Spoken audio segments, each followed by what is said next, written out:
must function as a well-coordinated team on the initial attack of any wildfire. Once they move into action, their efforts must be a smooth, quick response to the fire activity at hand. Proper uses of all types of fire equipment is just one among many challenges facing a crew person. Everything from safe use of a chainsaw to the correct methods of handling an axe or setting up a pump all contribute to effective firefighting operations. From this video, crew personnel will learn many tasks that are common to the 4 different positions on a fire line. Becoming a proficient hose layer, nozzle person, or hose handler can only be achieved through field training and experience.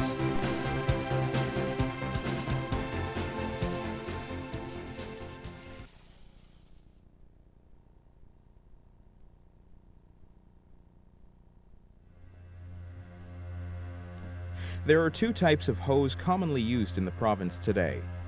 They are designed for different parts of the hose lay.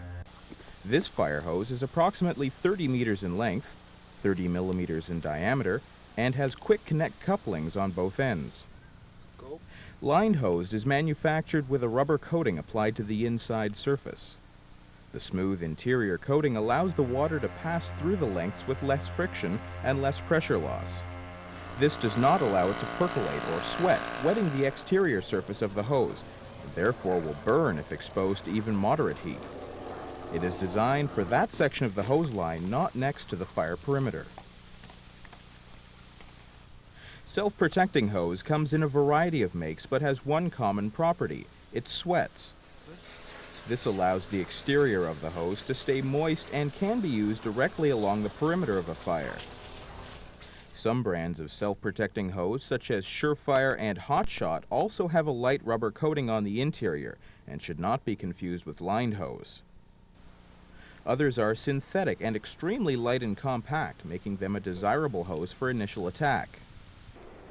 Even self-protecting hose can be burned if exposed to intense heat for long periods. Some care should be taken when laying hose along the fire's edge.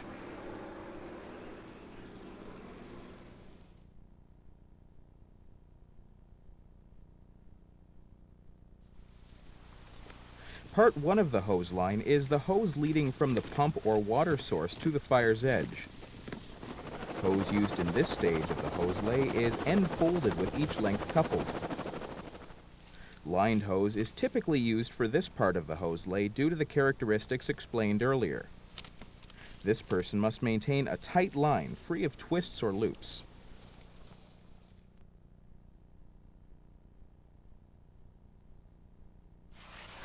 Part 2 of the hose lay is hose found around the fire's edge.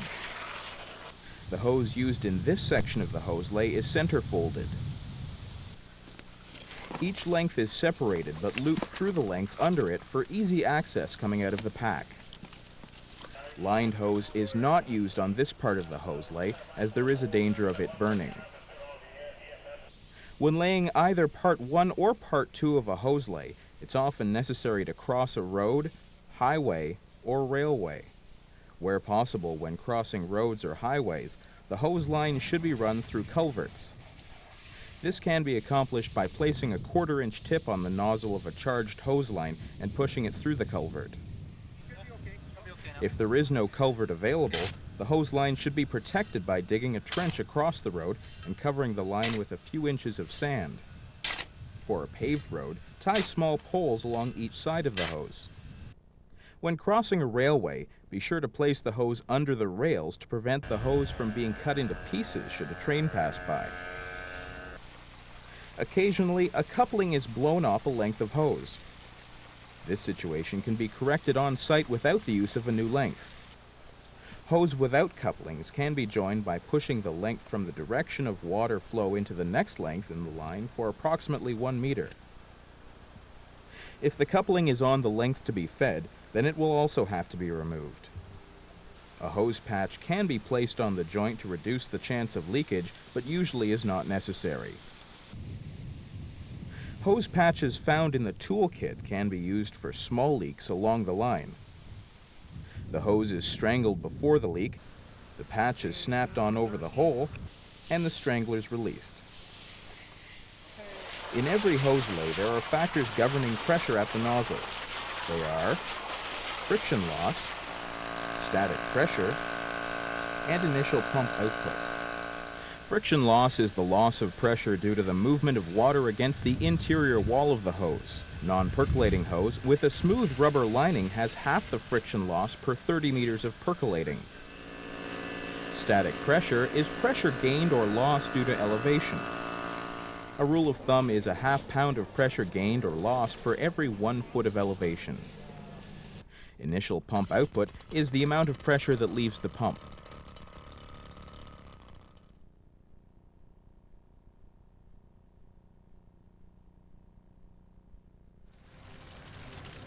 The primary function of a nozzle crew on initial attack is to bring the fire or section of fire line to the state of being held, or to stop perimeter growth by the next burning period. As a nozzle crew, they are responsible for laying and handling hose while applying water to the fire. The nozzle operator acts as the supervisor of the crew. However, they may still be operating under the supervision of the unit crew leader. On occasion, a fire crew consists of 4 people: a nozzle person, 2 hose handlers, and a hose layer. However, this situation is not always possible. Then 2- and 3-person crews are utilized. Each member of the crew must be well versed in the duties and responsibilities of all 4 positions to work as a finely tuned unit. This can only be accomplished through continued training with the crew. The nozzle operator is usually a very experienced individual. They must understand fire behavior, water application, set time objectives, and be aware of numerous other important fire details. The duty of a nozzle operator is to apply water safely and effectively while still meeting assigned time objectives. It is also the nozzle operator's duty to set the pace of the crew while maintaining absolute control of the nozzle, keeping palms down and being careful not to hit a crew member with the nozzle stream.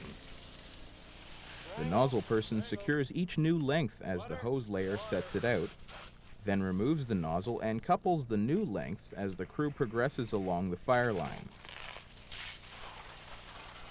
The effective application of water is an art only learned through experience. It is the primary job of the nozzle operator and the most difficult to do well because of all the factors that weigh into its delivery. As well as time objectives, there are a number of other factors which affect the cycle of water effectiveness. This is the period of time between water application and complete evaporation. The length of the cycle of water effectiveness is dependent on factors such as the volume of water applied in relation to the intensity of the fire, method and skill of application, moisture content and depth of the duff layer, soil drainage under the duff layer, weather conditions such as wind, sun, humidity, and precipitation, size and type of fuel, time of day and season of the year. Properly applied water on a fire line creates certain changes in combustion. There is a reduction in the heat, resistance to burning, and the fuels become separated, burned from unburned. Application of water to the surface fuels only is of limited value in holding a line. The water is applied to a large surface area and will evaporate at a rapid rate. If the water is skillfully applied, it will separate all levels of fuel, including the duff. It is the surface conditions and duff layer that determine the angle of attack with the nozzle to obtain efficient separation. The water used in suppression activities is a combination of volume and pressure. Volume is the amount of water in liters per minute. It has the cooling effect on the fire. Pressure is expressed in pounds per square inch and, when combined with volume, separates the fuel. Volume and pressure at the fire site are a direct result of the pump output, friction loss, and pressure loss due to elevation. When a nozzle crew applies water to a fire, the rate of progress is determined by the cycle of water effectiveness, the time objectives, and rate of spread of the fire. Of these three factors, there is usually little or no control over rate of spread or time objectives.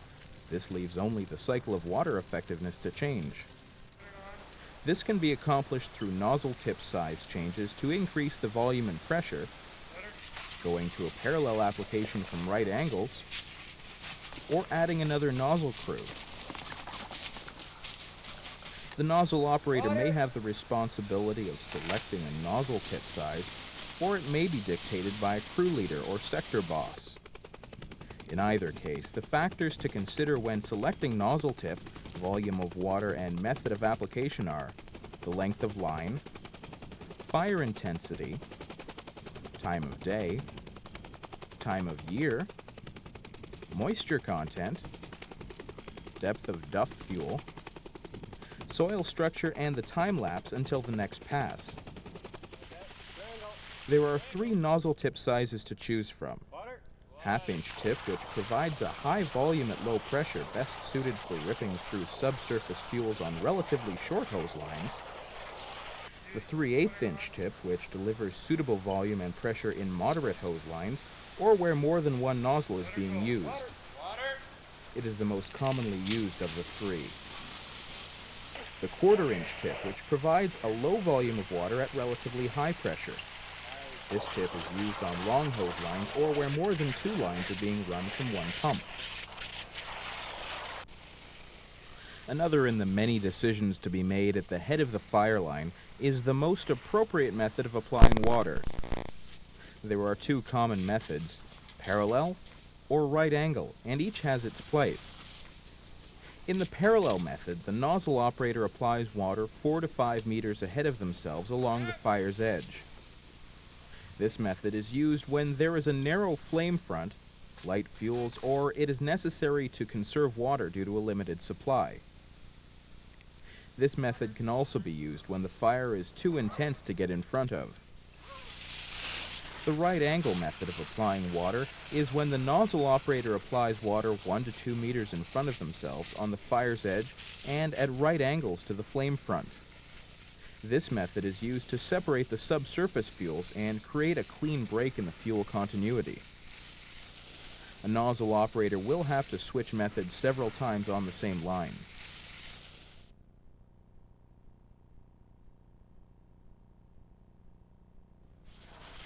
The number one hose handler's individual duties are to handle the hose in such a manner that allows the nozzle operator to do their job properly.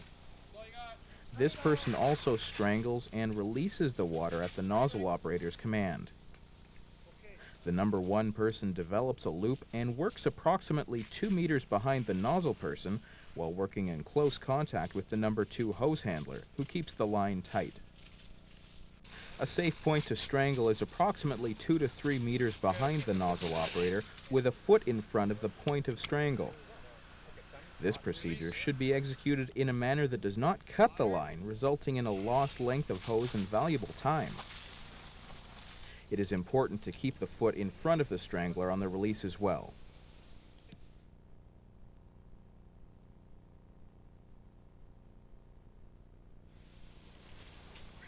The number two hose handler's duties center around the large loop that is formed in advance of the nozzle operator. The number two person draws up any slack in the line, keeps it free of snags, and removes twists. They are also responsible for pointing out hazards and jump fires as they progress. Good communication is necessary between the number two hose handler nozzle operator and number one hose handler positions. This person should never walk backwards while laying out hose, as it is extremely unsafe.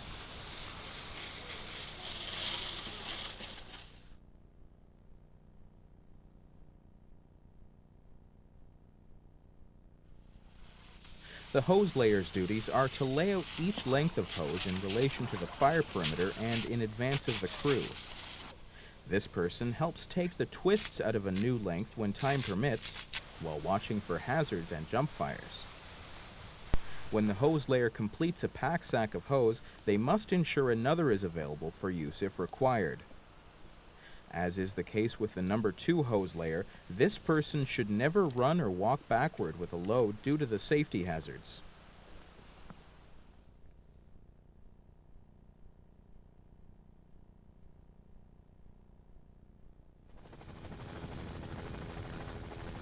The suppression of wildfire is very dependent on the whole organization working as a smooth operating team, from the fire center to air attack to the ground crews. The entire effort has to be well coordinated while still working safe. The ground crews have to work in concert with the rest of the response group while putting their lines in fast and effectively.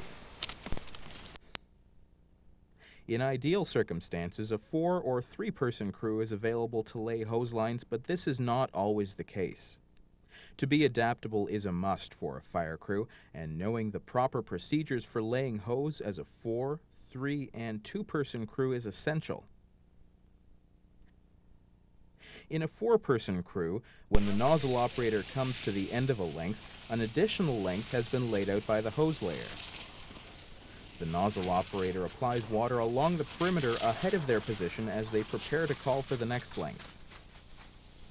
The number 1 hose handler has moved into position approximately 2 to 3 meters behind the nozzle person and readied their strangler to shut off the water at the nozzle operator's signal. The number 2 hose handler follows the hose layer and is at the large loop formed 15 meters ahead of the nozzle operator. They remove any twists, pull slack from the line, and prepare to move on the nozzle operator's signal.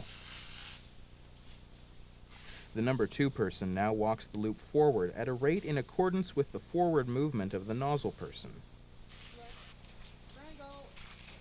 The nozzle operator, on completion of their suppression work, calls for the strangle, then recouples the 2 lengths and fastens the nozzle while calling for water. Number 1 hose handler releases the strangler and they proceed with their suppression work. As the nozzle operator moves along the perimeter of the fire, a loop forms behind them. The number 1 hose handler takes up this loop at approximately the 2 to 3 meter mark and helps the nozzle person with control of the line. This is accomplished while calling for the number 2 hose handler to remove the slack from the line, while number 1 maintains the loop behind the nozzle operator. As the nozzle operator progresses and comes to a point where the number 1 hose handler can operate on their own, the number 2 person will leave the loop. The number 2 hose handler then follows the hose layer as they lay out the next length and get positioned again at the large loop. The hose layer then prepares for the progression of the next length, always on the lookout for hazards and jump fires. This person also keeps track of the number of lengths used and when the next pack sack of hose will be required. The crew may drop to a 3 person hose lay operation for a couple of lengths in the event the hose layer has a long way to go for the next pack sack of hose. The 3 person nozzle crew is most commonly utilized on fires in Ontario today. There are 2 methods of laying out a line with 3 people, and both are quite acceptable. In the first method, the hose layer and number 2 hose handler's duties are combined. The number 2 hose handler now lays out the next length of hose in advance of the nozzle operator while the necessary suppression work is completed. The number 1 hose handler prepares for the signal to strangle the hose. The nozzle operator secures the new length, calls for the strangle, connects the new length, and attaches their nozzle at the same time, calling for water. The number 1 hose handler releases the stranglers and picks up the forming loop. The number 2 hose handler takes their position at the large loop, removing any slack from the line, then progressing along the fire's edge at a forward rate that again is in accordance with the forward movement of the nozzle operator. In the second method, the nozzle operator's position does not change. Suppression work is completed while the number 2 hose handler lays out the next length of hose. The nozzle operator calls for a stop to the water. The number 1 hose handler strangles the line, while the nozzle person attaches the next length. At the signal, the person in the number 1 position releases the strangler and proceeds to the second or large loop. The nozzle operator does not have a crew person at the loop behind them any longer. The number 1 hose handler now works the loop ahead of the nozzle operator, keeping in close contact and watching for jump fires and hazards. The number 2 hose handler has now assumed the role of the hose layer. In many fire situations, there are just too many tasks on the line to afford a 4 or 3-person crew to lay hose. In this case, the crew must drop to a 2-person hose lay. In the case of a 2-person hose lay, the nozzle operator completes the suppression work, applying water ahead of their position at the end of each length. The signal for a strangle is given, and the hose handler, hose layer, strangles the line and lays out the next length, while the nozzle operator secures the couplings. If strangling cannot be carried out safely with the hose pack on due to terrain or footing, then it should be dropped prior to the strangle being performed. The nozzle operator also connects the 2 lengths and attaches the nozzle as the length is in its final stage of being laid. The nozzle person then releases the stranglers and continues with their suppression work. The hose handler hose layer is now at the large loop in front of the nozzle operator. They pull the slack from the line while watching for jump fires and hazards. It is imperative that there be very close communication between these crew people at all times to maintain smooth line progression. One drawback to the 2-person nozzle crew is the delay in line construction when the hose handler hose layer returns for more hose. I'm going back to hose. Something that should always be on the mind of the crew leader or nozzle operator.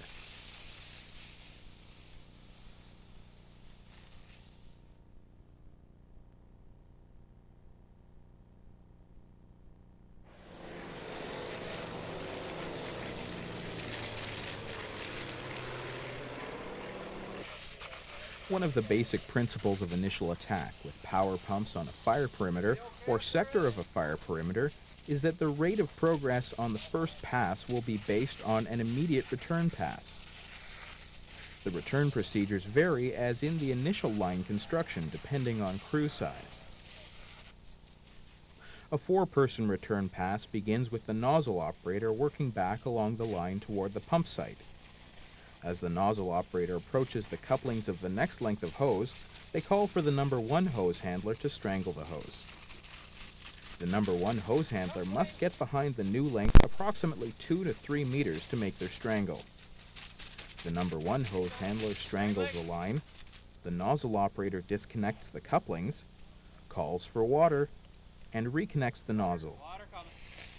The number 1 hose handler releases the stranglers, waits for the loop to develop behind the nozzle operator, and takes their position.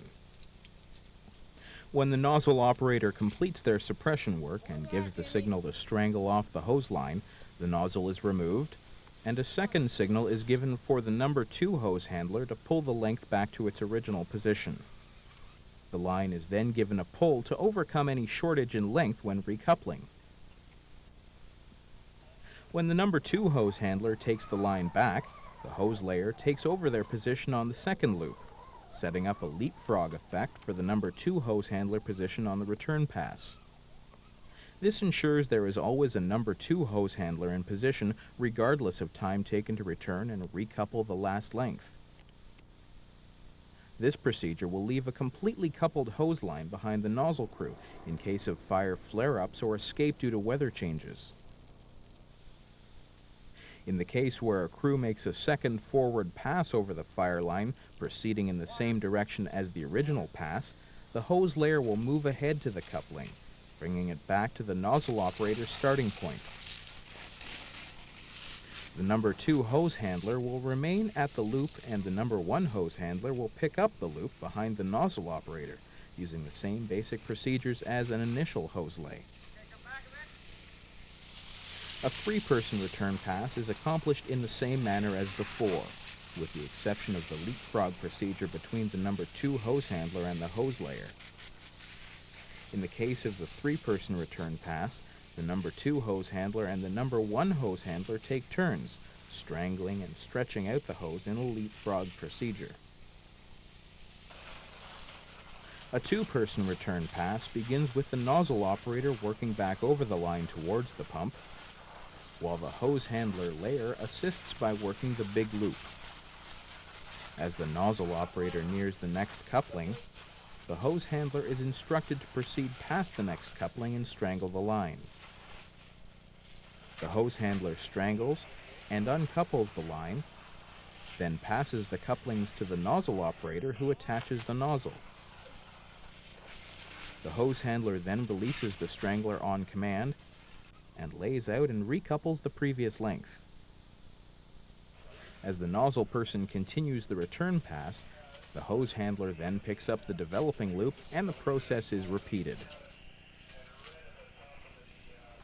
The wetline hose handling method of laying hose is used when fire intensity does not permit dry hose to be laid in the conventional manner ahead of the nozzle crew, or when a line is laid across a burned area such as the base of a finger. When wetline hose handling, the nozzle operator leads with hose handlers behind. When the nozzle operator reaches the position where the wet line is to begin, the hose layer hands off the couplings to the nozzle person and lays the length of hose back from there. On the nozzle operator's signal, after the suppression work is completed, the number 1 hose handler strangles the line, the nozzle person disconnects the nozzle, connects the 2 lengths together, then reconnects the nozzle to the new length of hose. The strangler is released, and the number 1 hose handler takes up their position behind the nozzle operator. The hose layer takes up a position approximately halfway between the number 1 and 2 hose handlers and assists in laying out the length. The number 2 hose handler maintains the position at the loop, offering little to the hose lay, but keeping the line free of snags and kinks. In most cases, a fire is made up of a series of fingers and bays of various dimensions. It is important for a crew on initial attack to make the best use of its time and hose.